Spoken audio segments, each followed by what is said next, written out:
It's Kambada, the shaman, the god, the crack baby. And right now you're tuned in to Kofi's Universe, the #1 and most truest source for hip-hop news, reaction videos, sports, black culture, and much, much more. If you haven't already subscribed, hit that subscribe button now. Bada. Keep it moving. You put out Story of Adidon on SoundCloud instead of commercially. The Pop Smoke that happened. Removed. The verses get removed. A couple verses get removed. I move on. Right. I just move on musically. Right. You know. So then, fast forward to 2024. Fast forward, yeah. Drake and Kendrick do their thing. Boom. Drake files a lawsuit. Boom. You play them your new song with a Kendrick verse on it. Boom. How do they react? Now, mind you, the energy up to that point is everybody's clamoring, oh, new album's coming, so on and so forth. Excitement. Everybody's ready. Listen, we 10 songs, 11 songs, 12 songs away. I mean, you know, close. We show up with the Kendrick verse, and everything's halted. It's halted. It's said that it will not be put out. They just didn't want to put it out. They would not speak via email. They didn't want anything in writing. Yeah, the label would not send emails. Nothing in writing. Nothing in writing to my management. They would call my management, 10 times in a row, trying to get all of this, trying to, just plead their case. Mm-hmm. Now, there was nothing even to be, they didn't like the optic, in my opinion, they didn't like the optics. Of two Drake foes teaming up. Right. Yeah. Did there a line they pinpointed? Censor? They pinpointed a line where the phrase Trump card was used, right? So stupid. Like, it's like the phrase Trump card was used, and they said that they didn't want any problem with Trump or something like that as well. Unrelated to... unrelated. Totally even unrelated. Yeah, totally unrelated. Just a Trump. Yeah. A Trump. Yeah. So you felt like they were... looking for something. Of course, they were looking for to halt the optics. 1,000%. That's my opinion. That's my opinion. And how did you guys take that? They said either censor this verse, take him off, or what? Well, we ignored it because it was so crazy to us. We were like, nah, this can't be real. This can't be real. So we ignored it, and then one day, I believe it was Steve Gawley made the call. A lawyer at UMG, and was like, hey, look, I'm not stupid, guys. You guys aren't stupid. You guys aren't, changing anything. We'll drop the clips. Pusha has to stay. And as a solo artist. We'll just have to move on. But that doesn't work. Sure. Right? That doesn't work. Ultimately, we were like, yo, what's the way to do the business? Like, how can we, buy ourselves off of this label? Right. And Steven Victor, your manager, gave an interview with Billboard. He said there was essentially a 7-figure payment to free you guys from your contract. They're going to take a little bit of profit off of this new album. So here we are 20 years later, and you're still in the label thick of drama. It with label drama. Like, is that... YouTube salute. Okay, y'all. So if you haven't caught the Clipse new interview with the New York Times podcast, check it out and get a chance. Rock Nation is doing a great job with the Clipse rollout.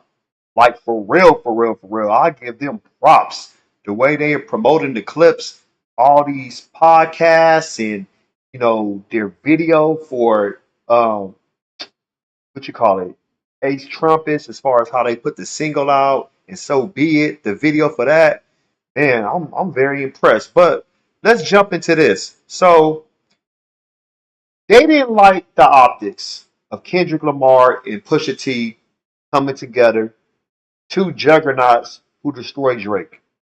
And basically, they needed any excuse not to have Kendrick verse to be on the new track. It's called Chains and Whips. That's going to be the name of the track on the Clipse upcoming album, July 11th.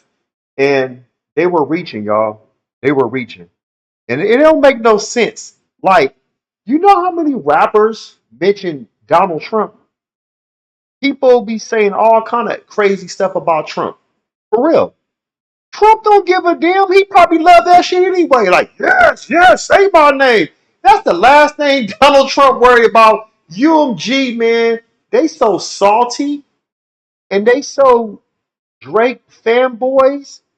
You know, like, oh, dude, that's just like the worst thing they could have did. But to me, I felt that it was probably already some tension with Pusha T as far as like with UMG feeling some type of way about Pusha T, knowing that him and Kendrick, what they did.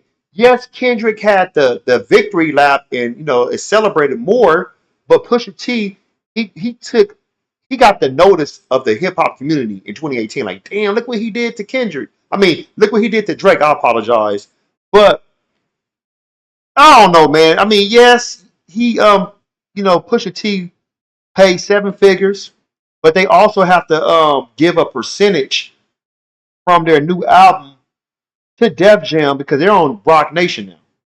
So, yeah, sometimes you have to do what you need to do, and that's like the second time they had an issue with their contract. Think about it, because remember, Malice didn't like that at first when they first came out. He was more like, that kind of rubbed him the wrong way.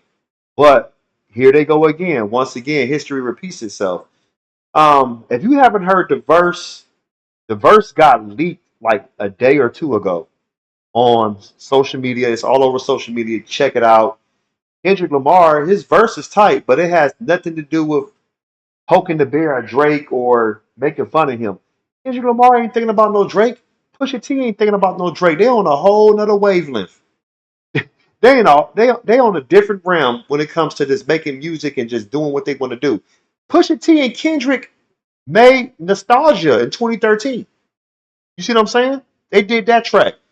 Kendrick was actually supposed to be on It's Almost Dry in 2022, but they never found the concept of what they wanted to talk about. A lot of people don't know that. Pusha T said that on Drink Champs. Just wanted to let y'all know that, giving you some food for thought and giving you some hip hop information. So I gotta spread that knowledge to y'all. But it made sense. Think about it. This time Pusha T like, hey Kendrick, me and my brother doing the album, and Kendrick loved the Clipse. He like, oh hell yeah. And you got love for Pusha. Like, man, that's the perfect track to jump on. Kendrick messed with Pharrell too. Psh, it's on and cracking. It's on and cracking like Action Jackson. So I'm excited for the Clipse, their new album. I believe it will be album of the year. If it's not going to be album of the year, it's going to be probably one of the best albums of the year, top 2 or 3. I know it, but I feel it in my heart. Some great features. You got Nas, you got Kendrick, you got Stove, got Cooks. Ab Liva is on here on the project, and there's rumor that Jay-Z's going to be on the project, but I don't want everybody, jumping for joy saying Jay-Z's coming because Kofi said that. You ain't no, it's rumored, but most likely maybe not. Jay-Z was on Pusha T's last album. So on this Clipse album, they have enough heavy hitters. So let's just sit back. But y'all let me know what you think about the Clipse explaining the situation about Kendrick Lamar's verse, UMG having a problem with with the verse, and they actually bought themselves out the contract. Now they on Rock Nation. Post your comments below. Poke smash Black Panther the like button. Subscribe to my channel. Click the bell icon to be notified when I upload new content and go live. You want to support, donate to the channel, I have Patreon. Patreon.com/Kofi Universe. Venmo, Cash App, PayPal, Streamlabs. Everything's in the description. Till next time, salute.